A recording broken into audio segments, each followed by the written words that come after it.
Hello and welcome. My name's Jenny Noble from AAPI, and thanks for joining us for this webinar, Psychedelic Process Work, Soul, Psychosis and the Psyche.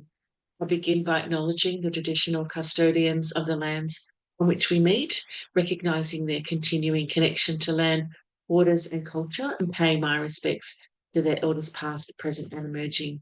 I live and work on Gadigal land, but extend that respect to all Aboriginal and Torres Strait Islander peoples joining us today or taking a look at the video afterwards. The session today is being hosted by the AAPI PAP Interest Group, and we have group co-chairs Bianca Sebin, Mark Baxter and Emily Tunks here with us to facilitate the discussion. We've got the Q&A enabled today, so if you use that for any questions or comments you have. As usual, a recording will be available tomorrow, and you'll get an email from me as soon as I've added it to the video library. Our guest speaker today is Otto Mayer. Otto works as a retreat leader with Tandava Retreats and the head of integration at Five.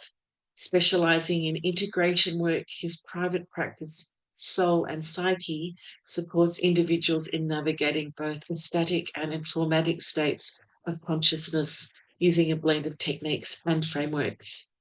Otto's integrative approach to healing and psychedelic work has been translated into educational programs for fellow therapists and guides, adapted into training curricula across the psychedelic field, and is currently being applied in research on 5-MeO-DMT. His work centres on honouring the full range of human experience, not as something to fix, but something to be in deep and reverent relationship with. Thanks everyone for joining us, and thanks for this webinar this morning. I'll get you underway now. Thank you very much. Thanks, Jenny.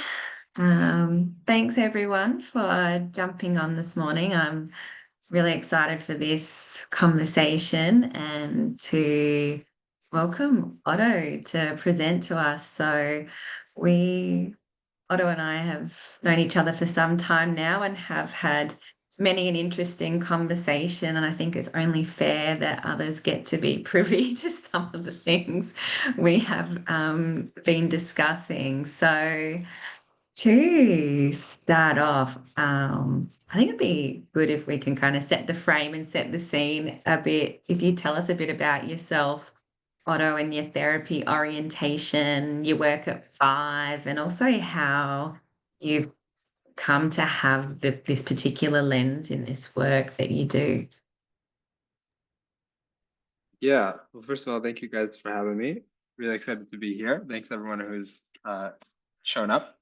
So I would say my particular background, specifically, practically, is oriented around a deep love and study of Jungian world. Depth psychology, I would say, is like the base foundation. And then from there, I've studied IFS, internal family systems, which for me is like such a practical tool for that depth framework. Somatic or experiencing, so somatically oriented, process oriented psychology is a great love. And then yeah, I think my work in terms of psychedelic work stems from plant medicine world, the underground. You can call it the underground, but less of the underground in the States and more working in the ayahuasca world in South America. And then what brought me to Five specifically was I had, you could call a traumatic experience or a psychosis my first time sitting with 5-MeO-DMT. Was overserved, and through that process I was really taught a way of helping folks integrate.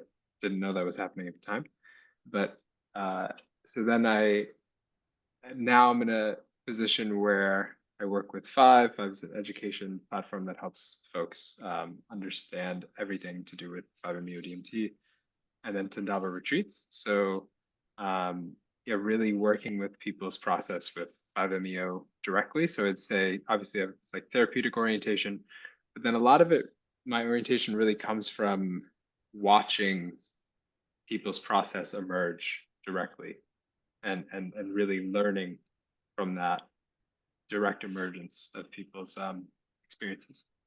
Yeah. Awesome.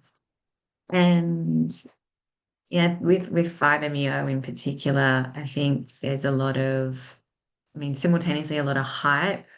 You know, we hear all these studies of like, oh, rapid antidepressant effects after we've followed people up for 7 days. But then there's also a huge amount of fear associated with this molecule too. And I think probably because of what you've just said around your own experience with a psychosis from being overserved. So maybe just for context, can you perhaps tell people a bit about what you mean by being overserved? Yeah, I also will offer a premise that that experience was the single most important experience in my life as well. I'm not going to say it wasn't. It was both traumatizing and the most important experience of my life. So I really think that's an important distinction to make, because I think sometimes we can get into this binary, I think sometimes, of like, yeah, it was a horrible thing that happened and that was just it, versus like usually there's something luminous or meaningful that's also happening as well that is important to, I think, bring in. But yeah, I would say in terms of yeah, the maybe the marketing around 5 being this sort of, yeah, rapid acting antidepressant, I think is, to me, very scary, because sure, there are some cases where working with 5 is profoundly and immediately life altering in a 100% positive direction. But I think sometimes when we are talking about psychedelics in this way, what's missing is, how did that happen? How exactly did that happen? And if you really follow the phenomenology of people's experiences or their process, it is not a straight line to antidepressant. It's not this comfortable. It often brought someone to the deepest, most uncomfortable experience of their lives before they then emerged into something that was freedom or liberation in some way. So I think that if the marketing is such that it doesn't reflect that, I think it's not only can be misleading, but it can be unethical. And with 5, it's particularly amplified because 5, I would say, is probably the sharpest knife or the most powerful version of the story. So as you crank up the power, you kind of have to be like, whoa, whoa, whoa, we really gotta like really inform someone in like what they are getting themselves into and how. Yes, I would say 5 has the most potential to fundamentally alter someone's life experience. And it can do that in a deep and powerful way. And anything that is that deep and powerful must come with a lot of preparation, a lot of support, a lot of understanding. And yeah, to answer your question, I think I went off a little bit on a tangent, but in terms of overserving, yeah, I was just I was very sensitive. I just gone through a process of being in the Amazon with Shipibo folks. Was very sensitive. They told me you're going to be very sensitive for a long time. And then when I was served Bufo, I was given twice the when I was served 5-MeO, I was given twice the normal full dose, which was Wow. yeah, way unnecessary. So Yeah. Yeah. Yeah. And I can feel the horse wanting to leave the gate in terms of getting into the discussion on like the initiatory processes, but I'm gonna just pause that one for a second. But coming back to um like you said, like the hype and I guess the ethics of how we advertise things or describe things and being misleading. I guess there is a lot of hype at the moment around psychedelic assisted therapy for mental health based on symptom reduction. So we're doing trials looking at how psilocybin helps with anxiety or in Australia right now, in order to access MDMA assisted therapy, it has to be to treat post-traumatic stress disorder, or psilocybin is for treatment-resistant depression. So we've got this massive emphasis on psychedelic therapy being about the reduction of symptoms associated with a certain disorder. How do you see that? What's your perspective on what psychedelic therapy and healing with psychedelics actually looks like compared to how we're currently presenting it out there? Yeah, I would say, yeah, I really love that question. I think, yeah, that's looking at it through the lens of symptom reduction and like quantifiable results is one way to look at this type of work. And I feel that it is, personally, I feel like it's an inadequate framework to quantify what's going on and also help inform or prepare someone for what they're going through if they're really only prepared to look at it through that lens. I have seen that, and I think that that's why there's so much hype, is that these processes what can emerge from them is a significant reduction in, like you could say, these symptom clusters. But what I find really important that's I think missing is how did that happen? How exactly? Like, are we studying the phenomenology or are we studying results? And if we study the phenomenology, you'll watch someone not spot reduce their symptoms. Yeah, sure. Sometimes someone has an MDMA journey and it's all reparative, loving attachment work, and it's beautiful and it's incredible. And sometimes the roots of someone's pain is getting pulled on and tugged, and that whole entire root system is getting grabbed and uprooted in potentially a very intense way. And when you pull on a complex or a symptom cluster, like now all the earth around that is now broken up, shaken up, destabilized. Right. So if I'm looking through the lens of the agenda here is to reduce your symptoms of PTSD, and now you are wildly destabilized, don't know who you are, right? This was a failed treatment. Yeah. And now we are trying, as the clinician, maybe I'm now afraid, or maybe I am uncertain, or we need to stabilize you, right? And that's to me, that's a transmission of fear, where what I notice is if you can really hold that process, there's nothing wrong, right? This root is getting pulled on. Okay, it's like if I'm really, the therapist is gonna love and hold this person, it's like this is hard and you can do it and I'm here with you. There's nothing wrong, and we can get more curious and creative and imaginative and be with that. So I would say that, to be maybe more concise, is that I think we need to focus more on the phenomenology of the process and really getting clear on, like, we have like maybe thousands of processes documented now. And it's like, let's really study how this is helping people and how people are coming to, you know, the end of their process, what that actually looks like. Yeah.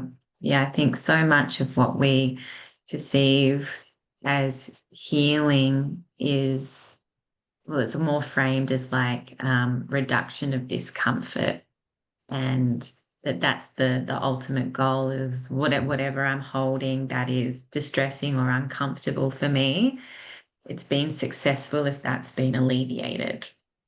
And the in terms of doing this work with psychedelics, it's I often say to people, like, at least initially, this isn't about feeling better, right?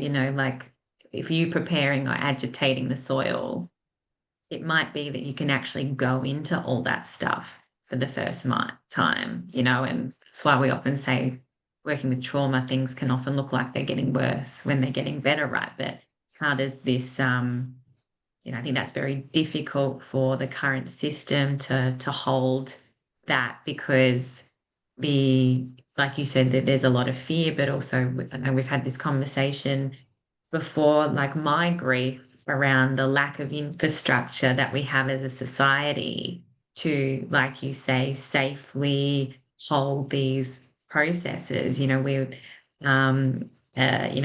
not really woven into our social and cultural fabric here in the modern West to actually hold these kinds of processes. You either have to be at home potentially by yourself, or if that's unsafe, you have to go to a mental health unit.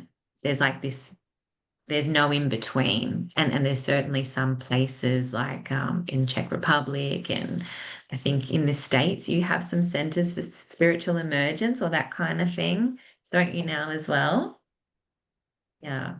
Yeah, Yeah. a little bit. Yeah, I I really agree. I feel like in terms of integration, what I find is like from really heartbreaking is exactly what you're talking about, is that there isn't enough of a container to hold a process. There's like I can hardly take off enough time to go do this process, right? To take off maybe like more than a weekend. Maybe I'm raising kids, I've got a job, I'm like, modern life doesn't have a lot of space for a long, nonlinear process of deep feeling into what's actually here in my body and here in my psyche. And so I think oftentimes what I find is that um, there's a process that is being interrupted by modern life. There's like maybe we did some psychedelic assisted psychotherapy and something's opened up and I feel incredible. And then as I go into my back into modernity, it's really difficult. And now my like there's new symptoms or there's the emergence of like a new anxiety.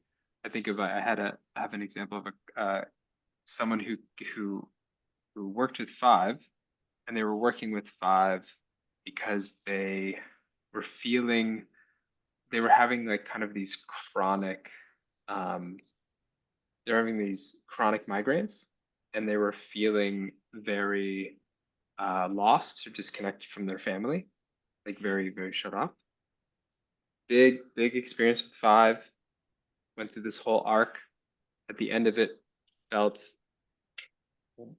profoundly connected to themselves and realized all the places in their life that they were living out of accordance with their nature. Like, oh, I'm Mhm. feeling these things because I'm not actually living in accordance with my nature.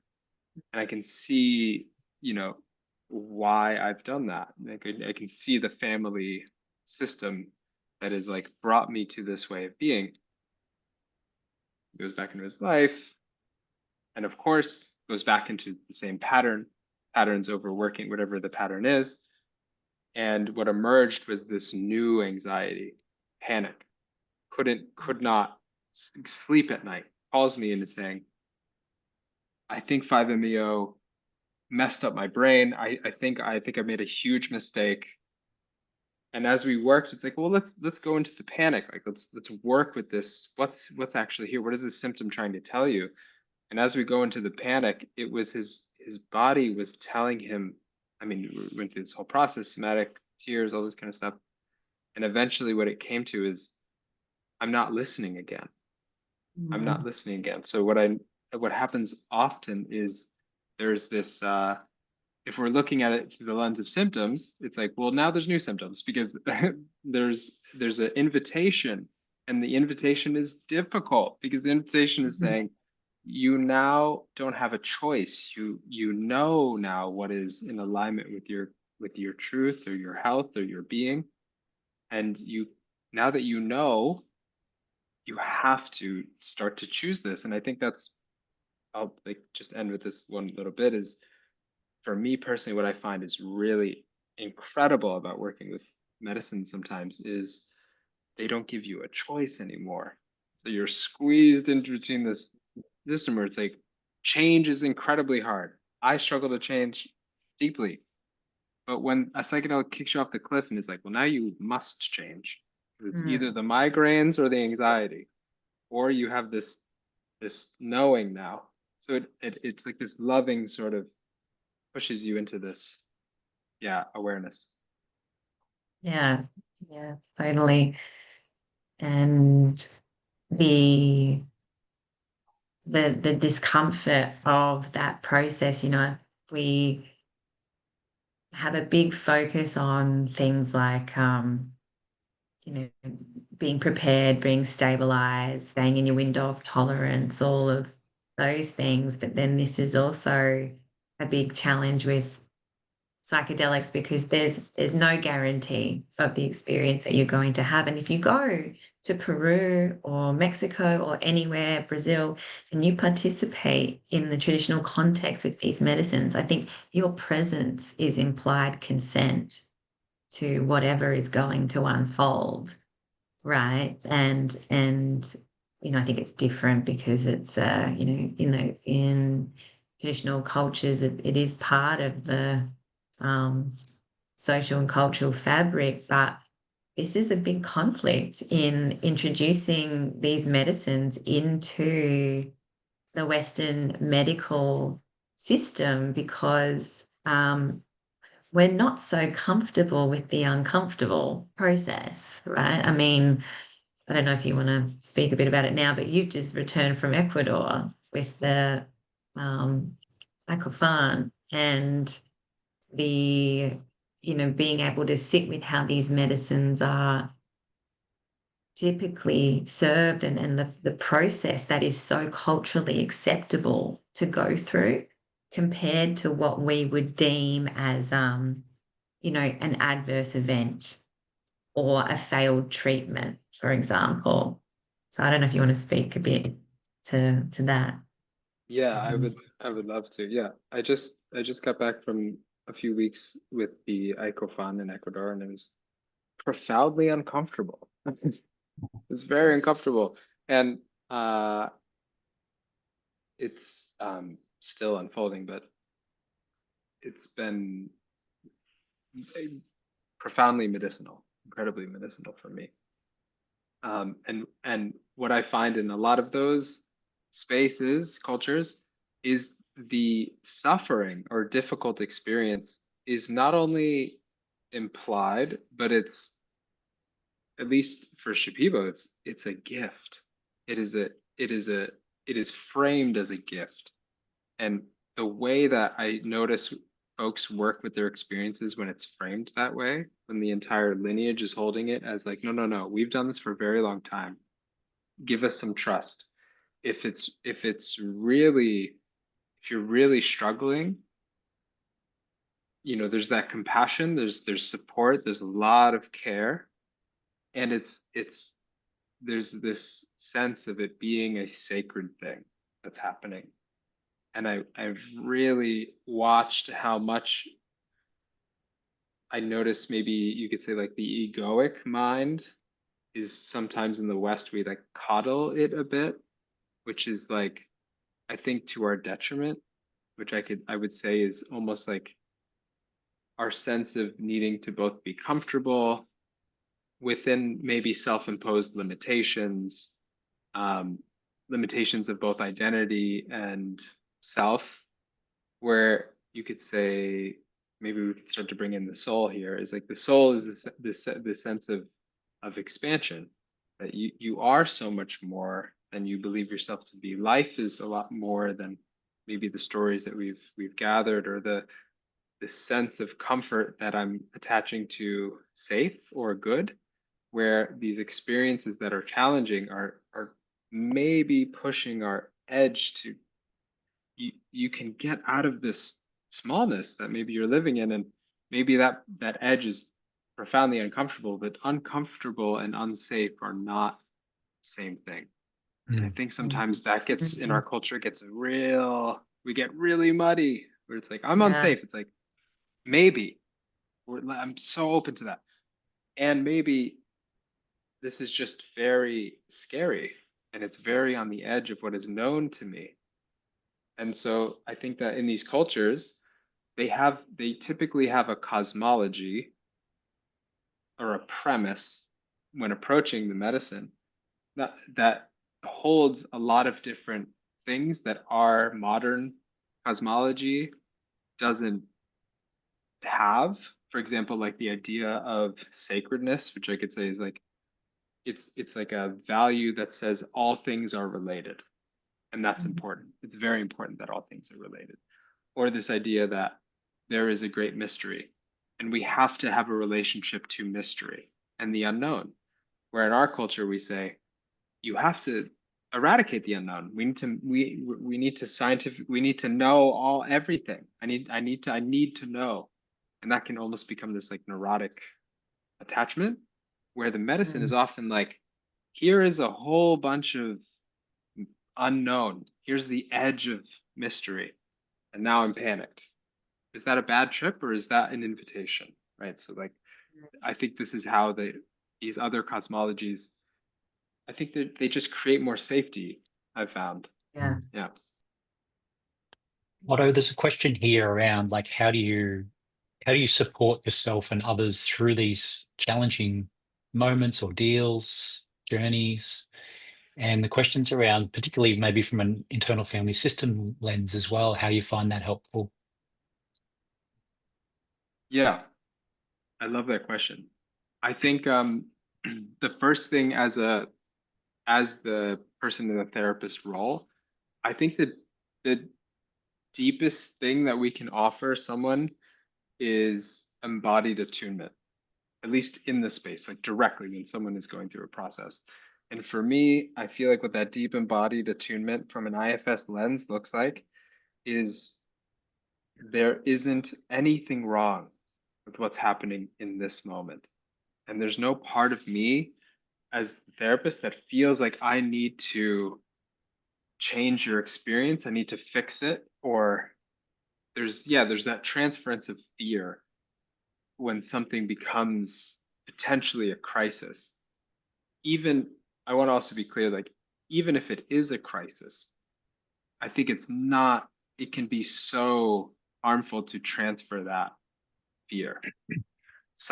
They're deeply sensitive, they're profoundly open. So if like you see, even with trauma, people can like be hyper vigilant to like little expressions on your face to like perceive danger, right? On psychedelics, that's like times 100. So I think the first thing that we can really do is, for me, the way that I've done it is I've explored so many of these spaces myself that when something is coming up, I feel fully in my body that like I can be with what's here. I'm fully with you right now and I'm really listening. And I think that level of attunement and companionship can really be transferred.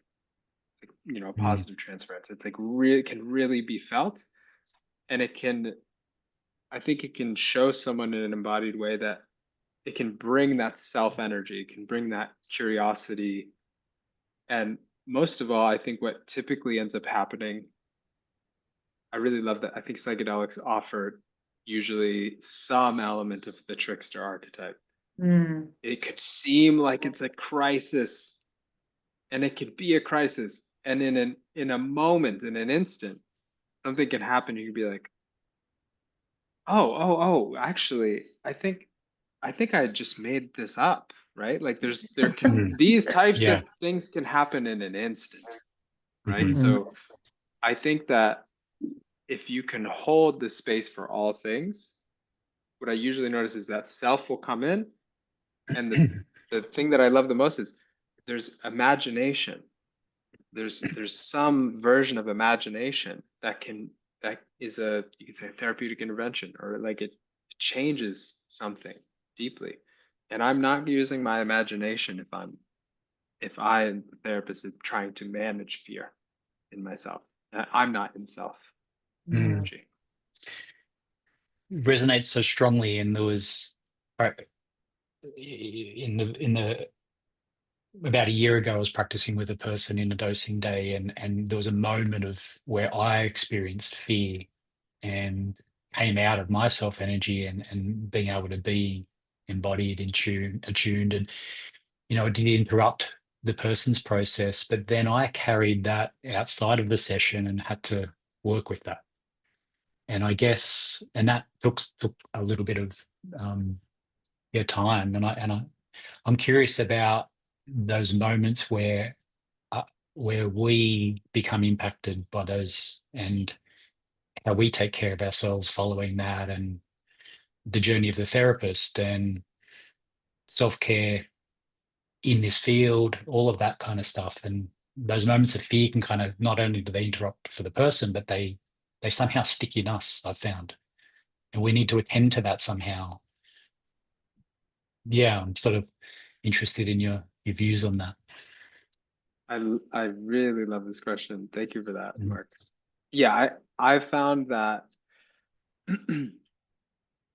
I don't know with other maybe modalities or whatever, but for me, my experience, psychedelic process therapy work, it's like the extreme sports of healing, I would say. Mm. It as the therapist, like you have to Mhm. be able to you have to be able to respond to anything, and it also can get to the deepest parts of the deepest confrontations with being human. Like with 5-MeO, a lot of people are confronting their mortality. They're confronting their relationship to what happens after death, like directly, and if I haven't explored that at all, um, I might be very disconnected, misattuned to what's going on in the room. So I think that like I think you have to have a really deep passion for this work, and not an idealized sense of what that means, but I think you have to have a really deep, direct experience with your own process, going into these processes.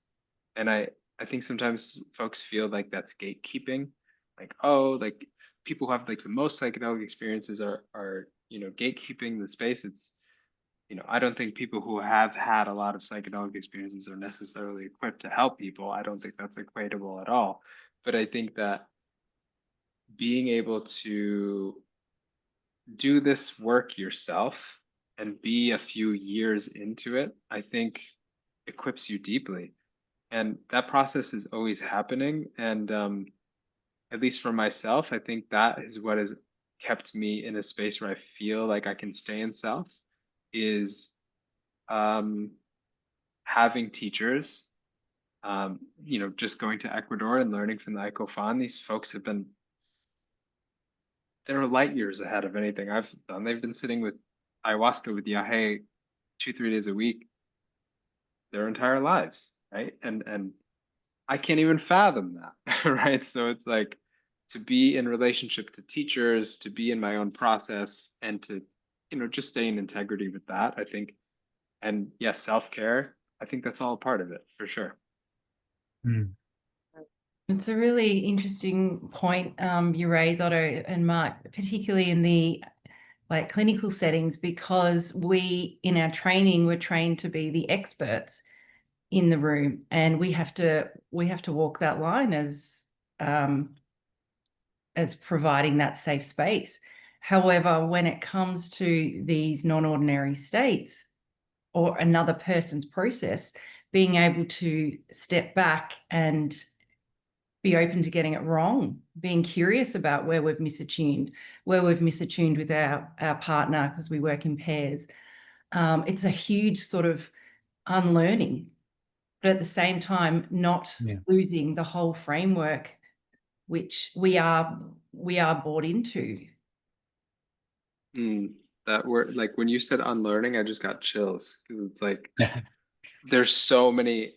I'm not sure what you guys have experienced in your own practices, but there's always an opportunity for that type of unlearning, and there's always like a moment when that ends up happening. I had a mentor who told me that like in every session you'll have a moment will you have no idea what to do.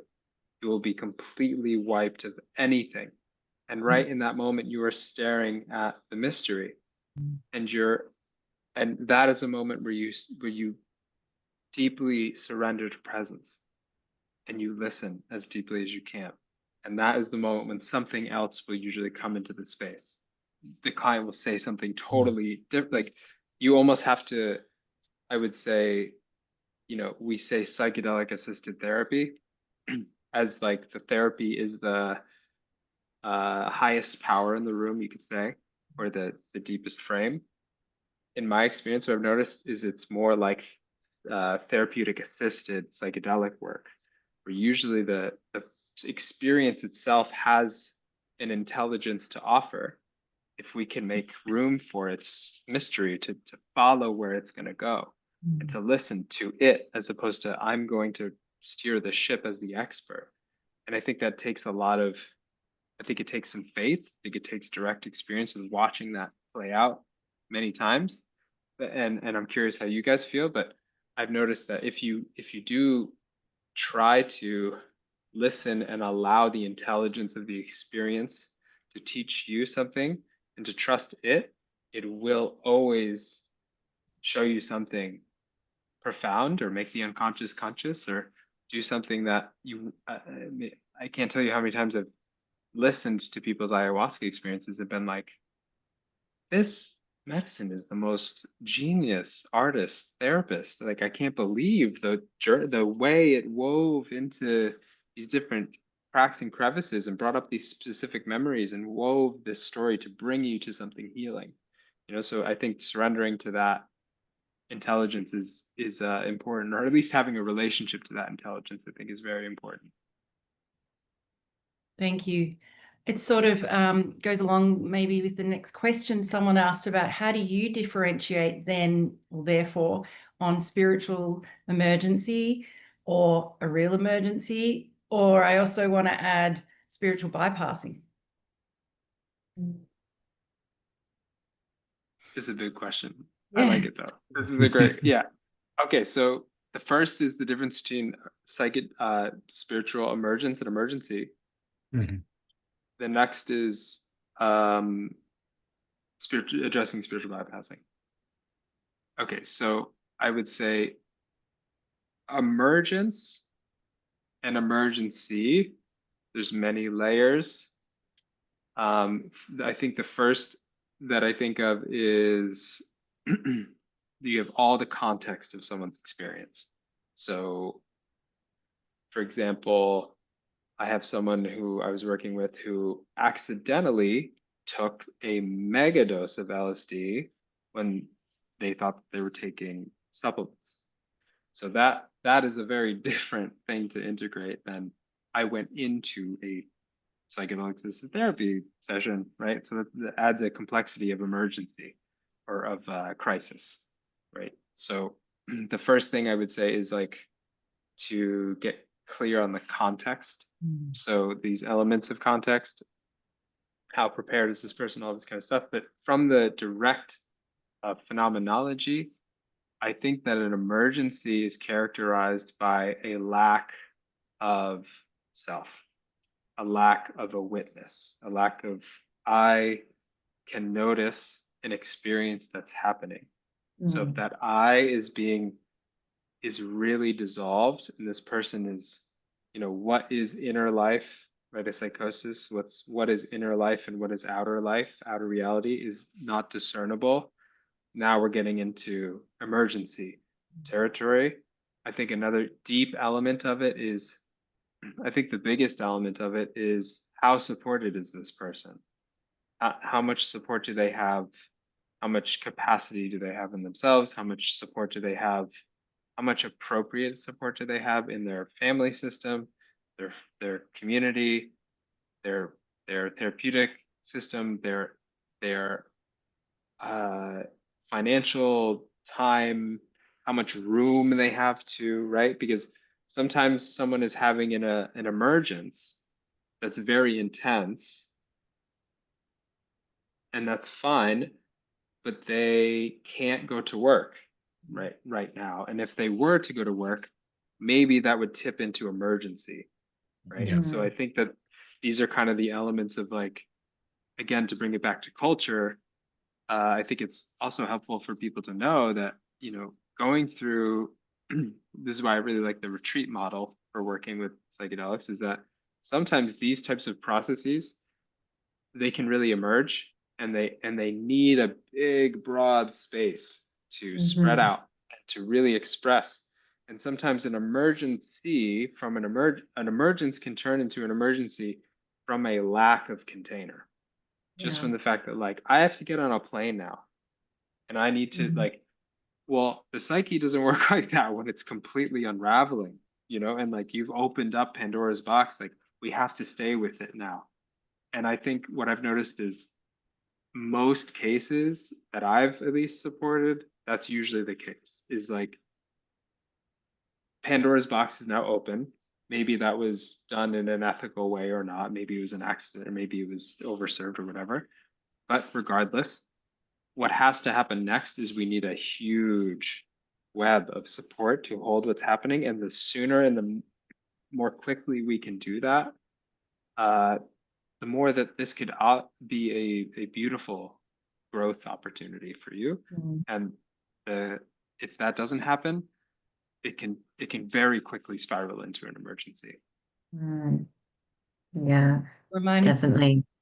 yeah, we're reminding me of the story of Anandamai Mai, who's a beautiful Indian saint. And apparently, when she had her spiritual emergence, she would, for 4 years, be, you know, in states of nakedness and laughter. And the Indian culture had a place for that stage, that presence. And I think the term was God intoxicant, like so literally drunk on the divine, whereas those sort of symptoms here, we would be trying to avoid someone going into a psychotic shut down hospital type scenario, and how different the outcomes would be if we didn't have someone like Anandamai Mai's writings. I mean, anyone, you can Google her just to see what came years later from that period of God intoxication, or being cared for in a very considered environment. Mm. Yeah. I love that so much. I think like just like a few notes. It's just like that. You know, Sufi poetry is so akin to these the again, like the direct experience of there are beautifully articulated cosmologies of these states and these processes and these experiences in other cultures. Mm. In our culture, there isn't a lot of room for it, and that I think that's where it gets Mm. dangerous, where it gets Yeah. like potentially very harmful, is like exactly what you're saying. So in a moment when you are the most vulnerable, you're the most open to this ecstatic connection and liberation to life, you're in a state of such vulnerability and such need of space and capacity, and for people to, and for that to be the moment where you are the most, in our culture, told that you are ill, this needs to be pushed down, or you need to be like you're almost being removed from your web of connection. And it's like it's really, I have a big passion for this kind of emergence thing. I've had friends myself also experience this sort of like the medical system intervening on something sacred with something abrasive. Mm. And to me, it's just a lack of attunement to these states of consciousness. You know, we're working with altered states. And so if our culture is not aware, we don't have a cosmology of altered states and know how to navigate that, it can be abrasive and harmful. Yeah, absolutely. I mean, we've talked about, the experiences we've had, with these cultural differences of even like psychosis being perceived as just a thinning of the veil between worlds in some cultures. And so you would be taken under the wing of a traditional healer, a curandero, shaman, whatever, to learn how to navigate this gift of having a thin veil between worlds, or in some cultures, people will be sent off to a place of solitude for a time being, because they're not to be interfered with as such, because they're talking to God, and they will spend a period of time by themselves talking to God and then come back to the community. But it's not that they're being exiled as such. The community is still holding the process without interfering with it. So it's this kind of leaching out of the process rather than a pushing down. And I get, again, coming back to that grief of the modern context where it's very rare to have the time, the space, and the resources. I mean, even you've shared with me some successes in our peer supervision of people that you've worked with, Otto, where it's like the huevos that you had to work with that person and the grit to see it through, and it was a really good outcome. But the amount of resource intensive support that was required for that to be the case, and I guess it might be worth speaking here a bit about John Weir Perry's work for people as well, to understand that framework of that open dialogue of working with psychosis, because I think a lot of people want to know, like, what do we do in those circumstances? Yeah, I'm so glad, I'm so grateful we're talking about this. It's like really close to my heart. I think and as was just mentioned in the chat, yeah, like it can be really intense, it can be really lonely, it can be very difficult to be in something that is otherwise held as sacred in other cultures, is held in the total opposite way. Like you said, it's like you're either functioning in society, or your option is to go to an inpatient treatment center, which is like, I think we need this in between place. I think most people could regardless of a crisis, could use I would say like a space where it's you're in nature, your phone is turned off, you're in community, very simple meals, just time to really be with self, be with other, totally turn off, all of these types of things. But I think to answer your question, John Weir Perry's work, really beautiful. He wrote a book called The Far Edge of Madness. I mean, he's wrote a lot of things, but he did a lot of work in the 80s, I believe, 70s, 80s, around elaborating Jung's work on madness and psychosis as a renewal process.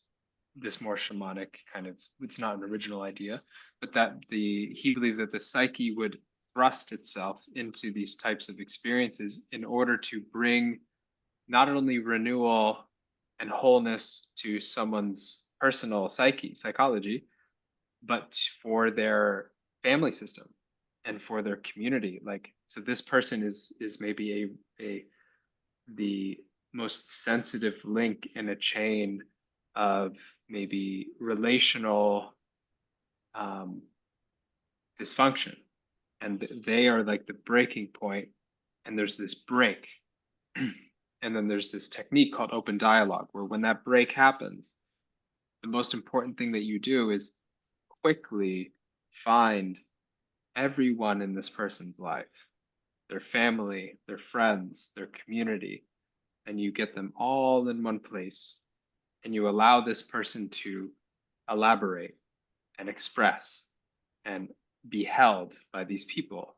And typically what they found in open dialogue is not only that this person found stability much more quickly than other people in like long-term psychotic episodes, but they found that the entire system, their web of community and relationships, needed to hear a lot of what was coming through this person. They were like maybe some type of like channel for things unsaid, or things that needed to be felt in the community, or things that like we're all so busy, we all need to stop and listen to each other. And like there's this like you could say like constellated healing that wanted to happen, which in the West, this is like a radical idea.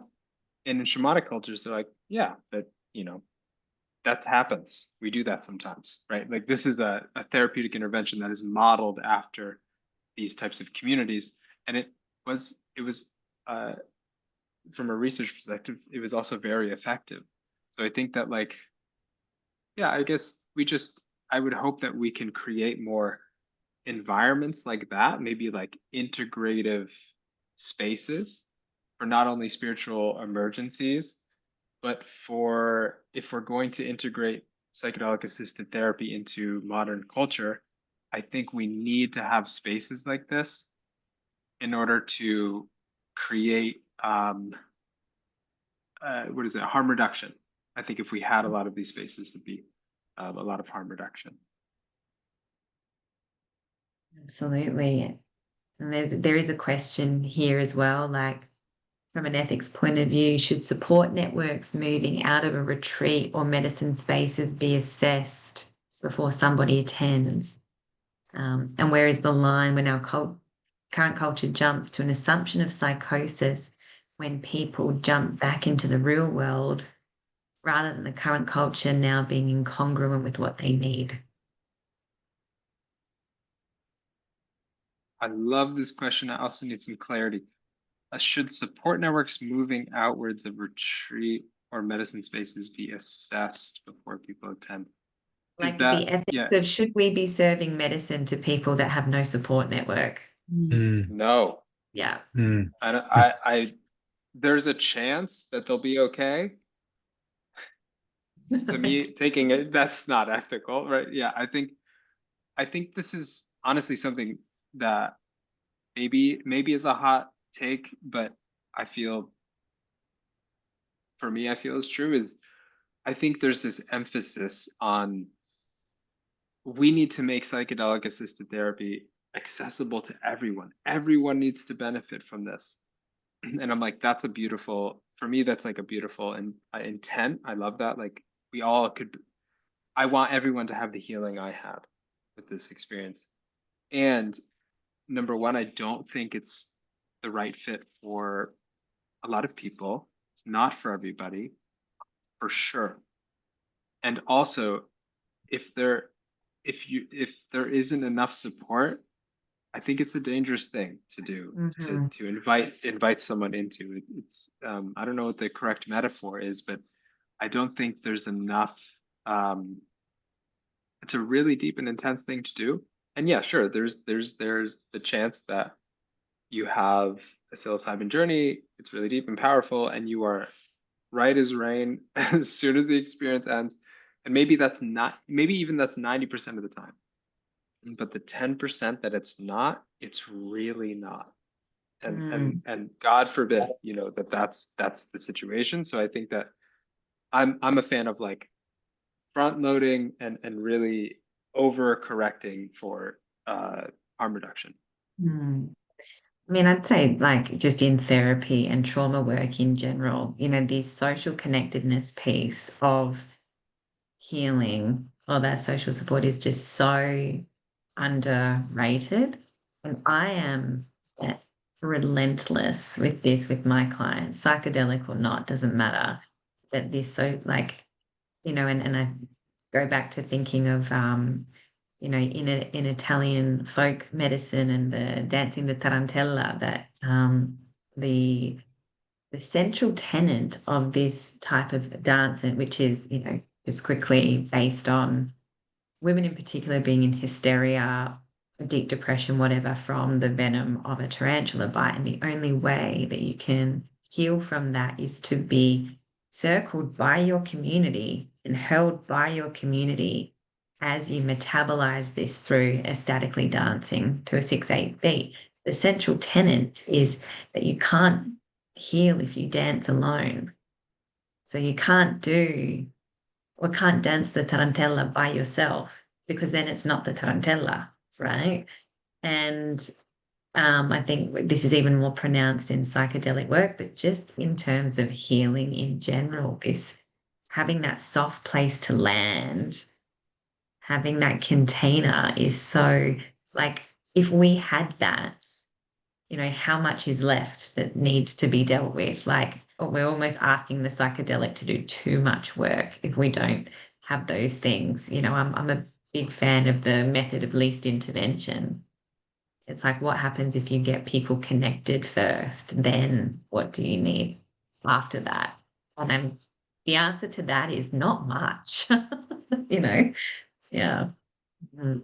I'm just on that one too, Bianca. Like when in clinical settings, we've had people who we've done a good screening of their support network and everything seems fine across the intake process. But of course, the psychedelic sometimes has revealed where that support is not appropriate, or in fact part of the problem, and a significant part where maybe domestic violence has emerged. And people will do anything to get on these trials, understandably. And this puts us in a really horribly ethically confusing situation, because you can't prep for that in some cases. But how do we respond to that? And how do we find a different support network maybe that night where that wasn't set in place? So I'd love to see more family systems work created in how we do this this treatment. But I guess we're still talking about, and Otto, I'd love to hear your views on this. Is the psychedelic work coming in this renaissance phase for us Westerners anyway to blow up our systems? Because sure, we can send them back to a retreat, or we can create these safe places that aren't always safe. You know, we've had cult abuse. We know about shamans going bad. Is it actually that the systems at play on an ontological level? I'd love to hear your thoughts. Are we here to change the bigger system, not just create this lovely, safe community that's in the hills with rolling forests and no commercial, capitalist structure influence? I really love this question. Yeah, I think personally, I'm not a fan of utopian idealism. I don't think like we're going back to some, yeah, like what is it? The 60s, I think, missed the point, right? Quite a bit. So I think that I'm trying to think of how to put it. I think that there are folks who believe, like Terence McKenna has got a lot of ideas about what the psychedelic renaissance wants. Like there's some greater movement and agenda, and I find that not super interesting, to be honest. I think what I really love is this idea of ancestral healing. And in indigenous cultures, this is ancestral medicine. That is just how it's referred. And so that is the foremost premise, that if you're engaging in this, you're engaging in the ancestors, you're engaging in an ancestral process, which I really appreciate, because I think what tends to happen is we're talking about family systems work, constellation work, is that constellation is, sure, it's familial, it's communal, it's also cultural. So I think that maybe there is less of an agenda on how culture should change. I think sometimes people do psychedelics like have this idea of a more liberal, more open, more utopian, this idyllic vision. But what I find is that what it really narrows in on is what is ancestrally alive in a person's psyche and body, and a process of making that known and true. And so, of course, this can't be done in isolation, or it can't be done just in a single, my healing has to extend to my family. This work that I do has to some way extend to my culture, my community. And that is potentially and probably often disruptive to the status quo. But I think that that's typically why you're coming to the medicine in the first place, is because this is not working anymore and something needs to change. And that change, messy, ugly, difficult, it's going to be disruptive. It may be ineffable and disruptive. Yeah, that's what I can say about that. I'll weave this one in now because this might be a bit of a longer conversation, but just this idea of psychedelic healing as an initiatory experience rather than treatment. So what does it mean to orient someone from this idea of treatment more so to a rite of passage through initiation with psychedelics? Yeah, I think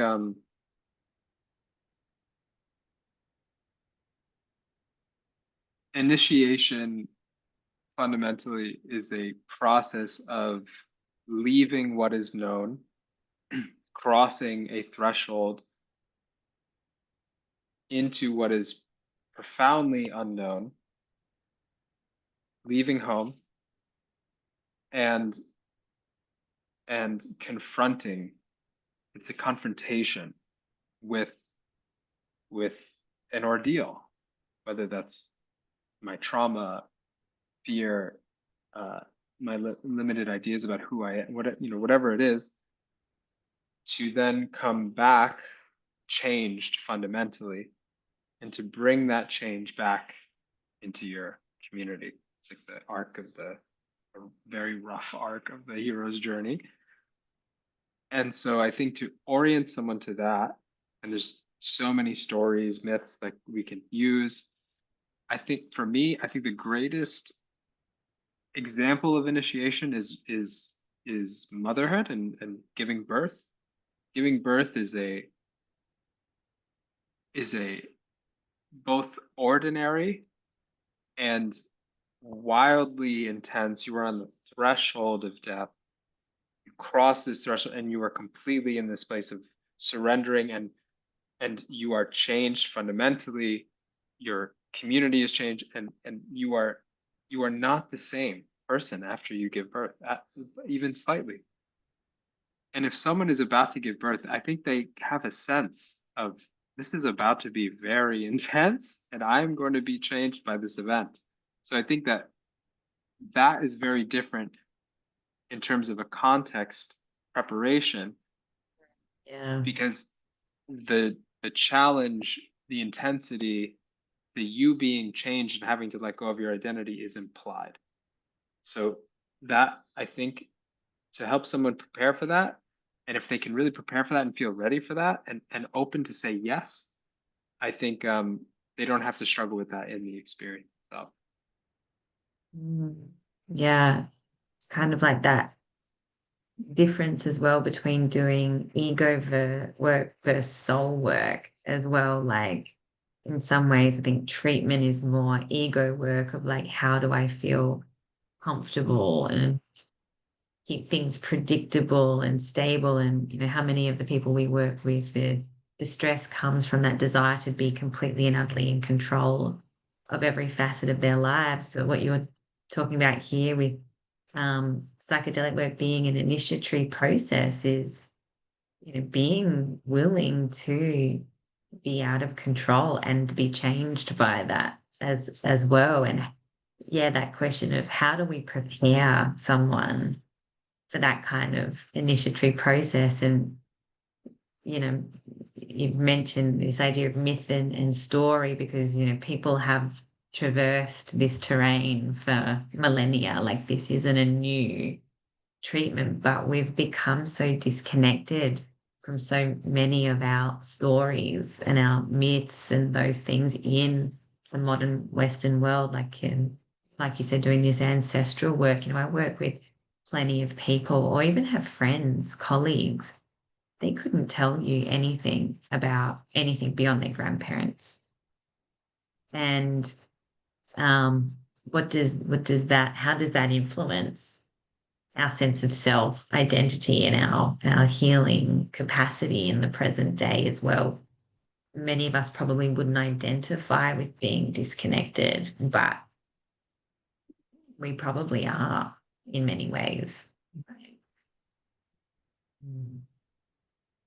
Is it There's an integration question here, Otto. Do you have any recommendations for how to best deal with physical symptoms as a result from post-traumatic stress after a 5-MeO-induced psychosis?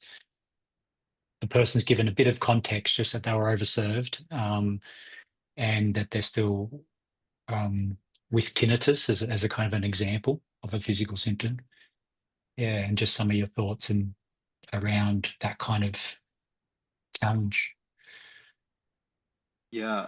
Well, first, to the person who asked this question, my heart goes out to you. I know what it's like, and I've worked with a lot of folks who are in a similar situation. So the first is I would really, really, really recommend finding a somatic experiencing practitioner.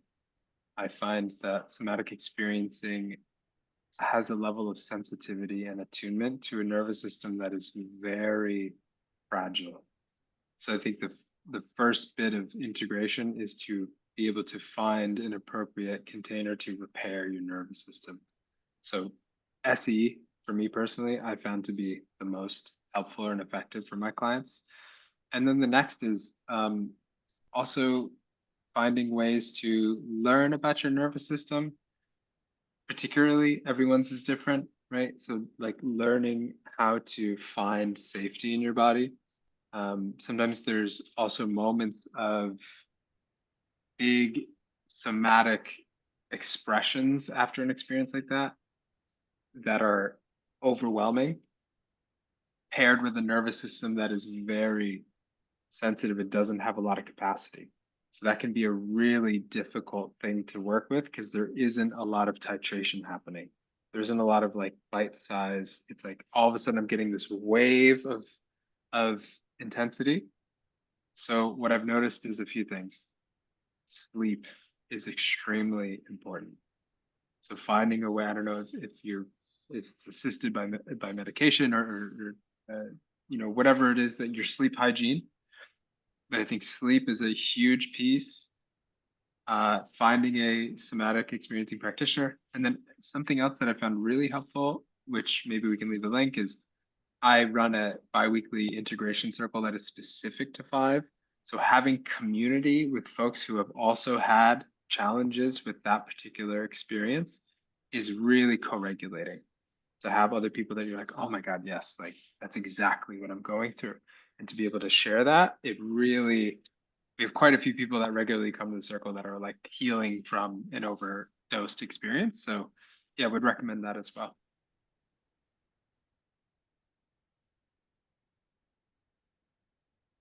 I actually attended one of your circles by the looks of it. So that's very cool. There's also a few more questions here of like, can you comment on your perspective of the role of antipsychotics in a situation of spiritual crisis? Yeah. I will say before I share, I'm extremely biased. So I have a big bias. So take what I say with a grain of salt about this. I personally feel that, and when there's this sort of crisis, I feel that usually medication is like we jump to medication to help reduce symptoms. I find that can potentially harm someone in a lot of cases. Why is that? Because if you're in this process, a lot of times this process really can't help but emerge. It is a very intense somatic movement that wants to emerge, right? And so I think the best case scenario is we need space for that emergence. But where it gets tricky is we need the capacity to have that emergence be able to happen. So sometimes the medication can really help create that capacity for someone to allow the process. I think what ends up being the edge of not being helpful is there's a few things. One is that sometimes the antipsychotic can suppress the process. And so that's what it's trying to do, right? It's trying to suppress the overwhelming of, you could say, the unconscious. The issue with that is that process needs to complete. It's not going anywhere. It's not going to stop. And so sometimes that can create a lot of issues in terms of it can create this fear around what's coming up and create that suppression. So I think that like it can prolong something that could find resolution a little bit more quickly without it. What I've noticed is to find support and sleep first.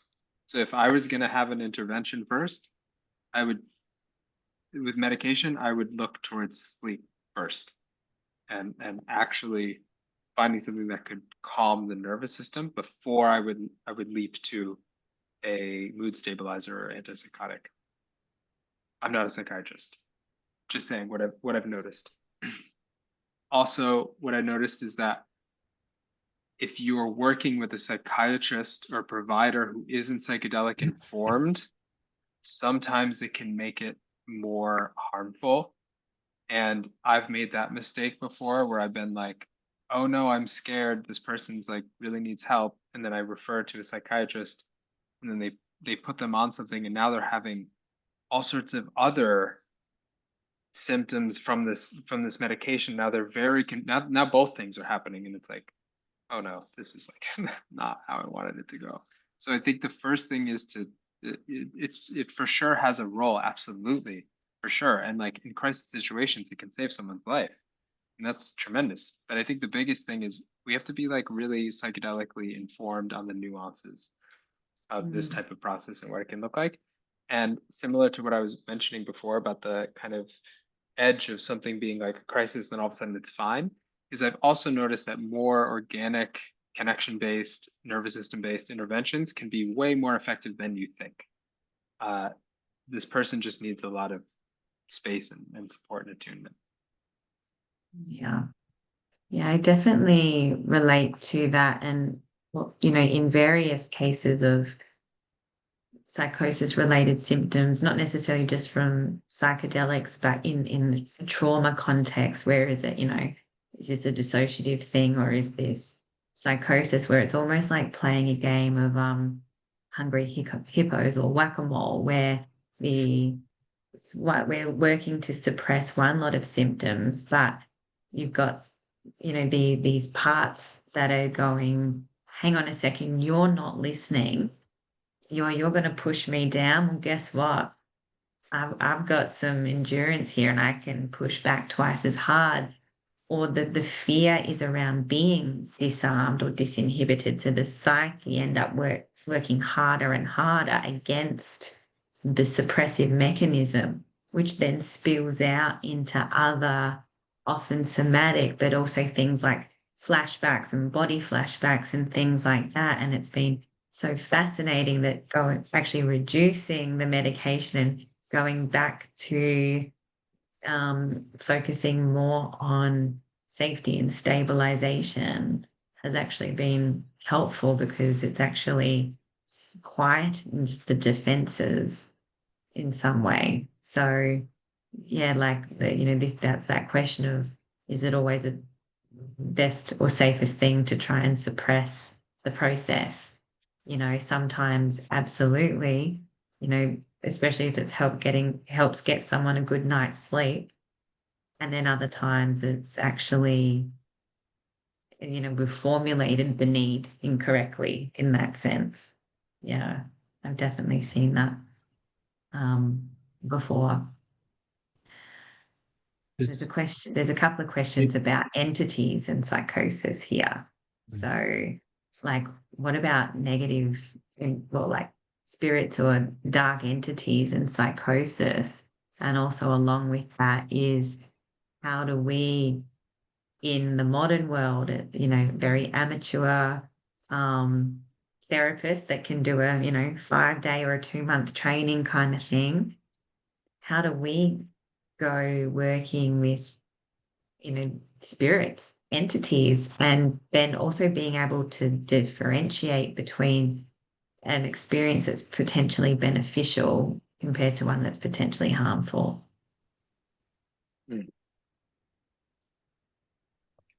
I think that, well, first, I'm going to share some things that are contradictory, and just to make some space for ideas as opposed to authority. I think that we as providers need to have direct experience with this phenomenon. We need to have an approach to this phenomenon because it's a common one. And it's one that like really is present in many psychedelic experiences. Maybe not with like something like MDMA, but with more, things like psilocybin, things that are ayahuasca, there's absolutely a phenomenon of entities. I would say that every cosmology has a different way of articulating or working with the phenomenon, both literally, metaphorically, however you want to see it. I can share a little bit about my opinion, perspective, and how I like to work with it. And that is counter to maybe even some indigenous ways of working with it and how other people see it. What I've found, I really, I really love the Jungian framework. That's something that I really resonate with. So from my perspective, an entity is a disembodied shadow character, you could say, or a part that is so dissociated that it's become an other that is coming into my experience. And there's a book that I really love. It's called Trauma in the Soul by Donald Kalship.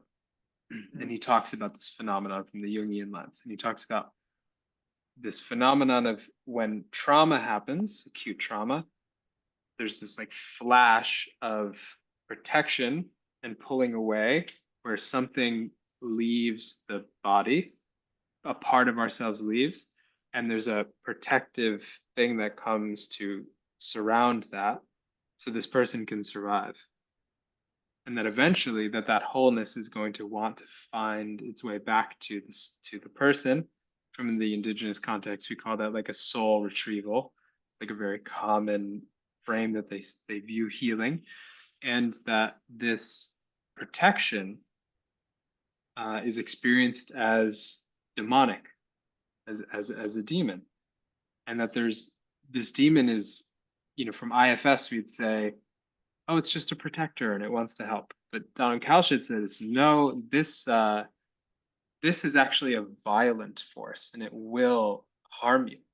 It actually is dangerous, and you have to be very careful about like working with these types of forces, right? If you think about it like in terms of like maybe more like physics, like if this moment of trauma almost killed somebody, you would imagine that the rubber band effect of that is that level of intensity to come and guard this part of keeping someone's part kind of protected. So the way that I like to work with entities is to see them from this frame of this is something that essentially is wanting to come in.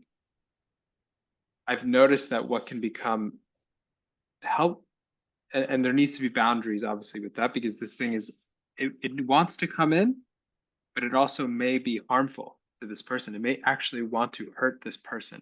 So this is like, oof, this is tricky. If you're a trained shaman, this is your territory. This is your I would say your expertise is to work with this. And as a therapist, I think most folks are out of their expertise to be able to address this type of work. What I'll say is that I think that what happens oftentimes is people become paralyzed by fear upon coming into encounters with these entities, and they want to push them away. And I think that makes the entire thing worse. I think it amplifies the dynamic, And so what I usually try to help people with is opening up, again, IFS self. If we can access some type of curiosity and creativity as well as boundary. Are these things are not mutually exclusive. I'm not saying you have to say yes per se to letting this in. I'm saying, what is the level of boundary here with this that I can maintain relationship with it? And if I can be in relationship with it, maybe from a distance, maybe something else, something new will happen. Maybe I've been with clients who are like, I just am going to sit across from this demon and I need it to be like a couple 100 feet away from me, but I'll keep looking at it. It's like, great. That to that distance, I feel safe enough to be with it. And just that level of, from the animus lens, it's just relationship. Can I maintain relationship to this thing and not want to push it away?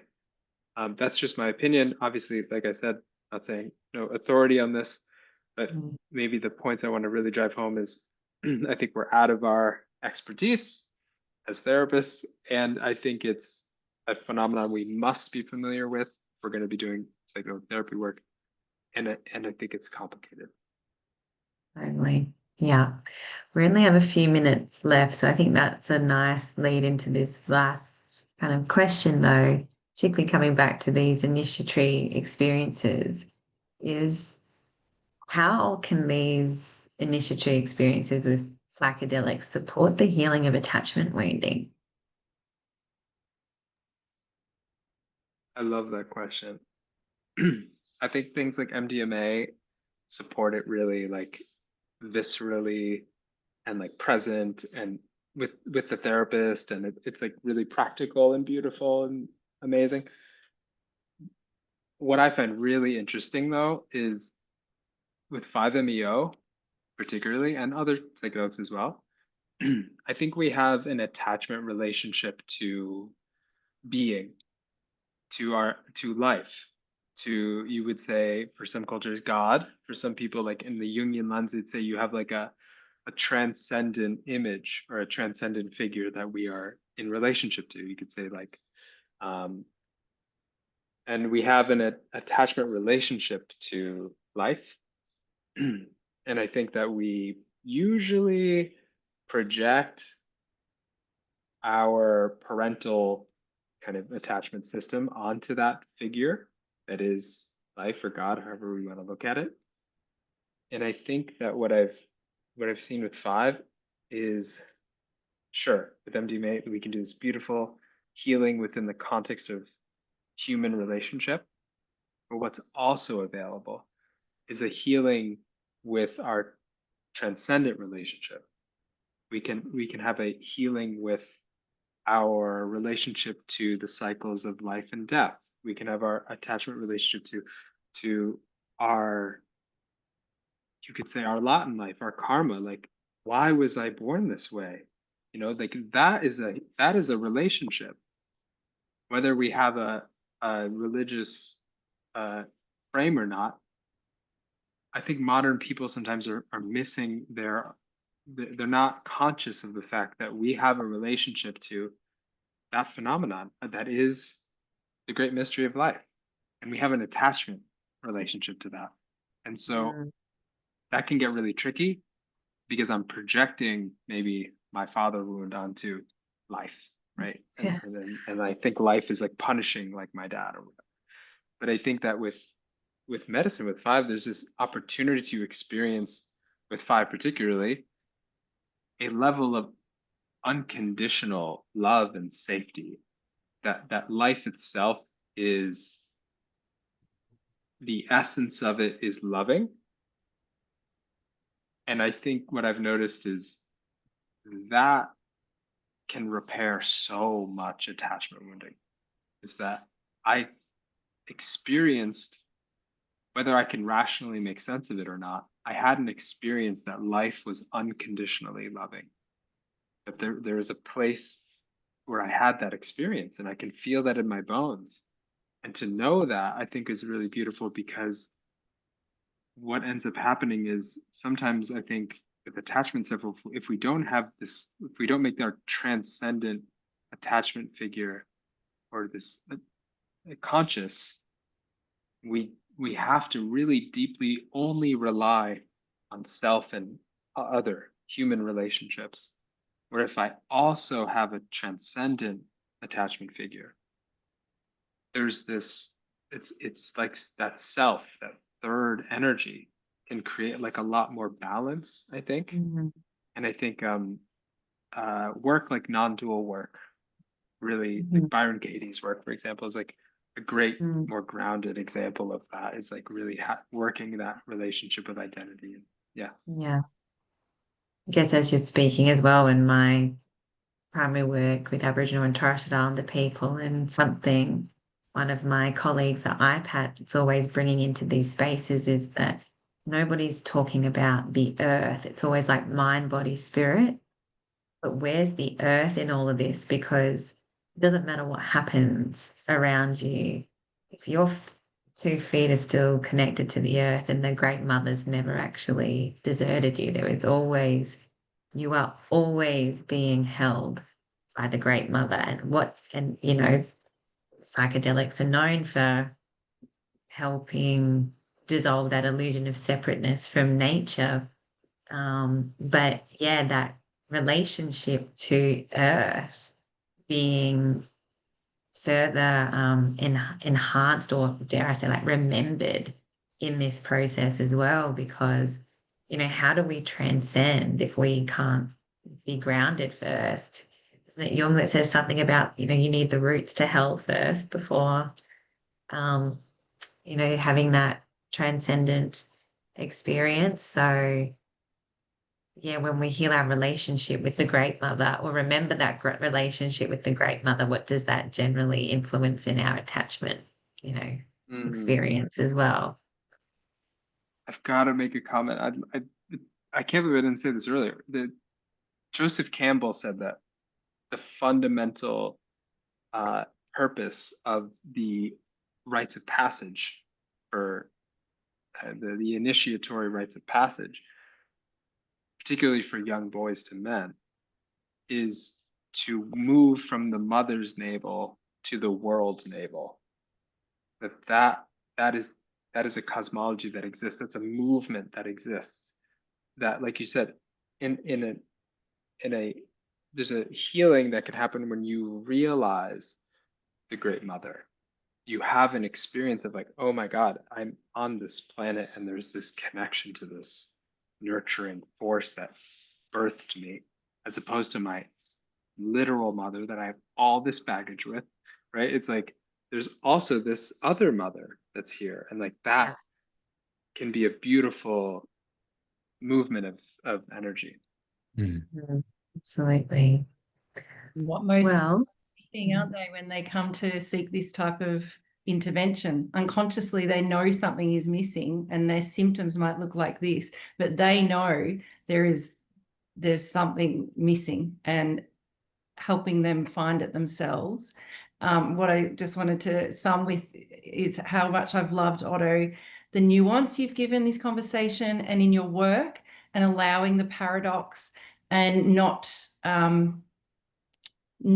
being so like stuck on a method that the method is 100% right, and allowing those individual differences, because the method is still from a human mind, every method that we're calling up here, and just to remember the limitations of that. And I can hear it in how you work. So thank you again for having us.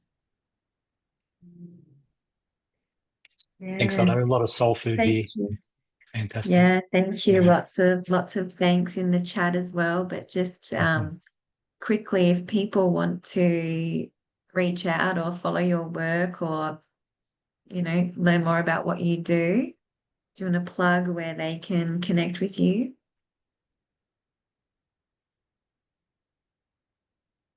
Oh, you're You're on mute. mute. Yeah. I'll grab my website real quick. I'll put it in the chat.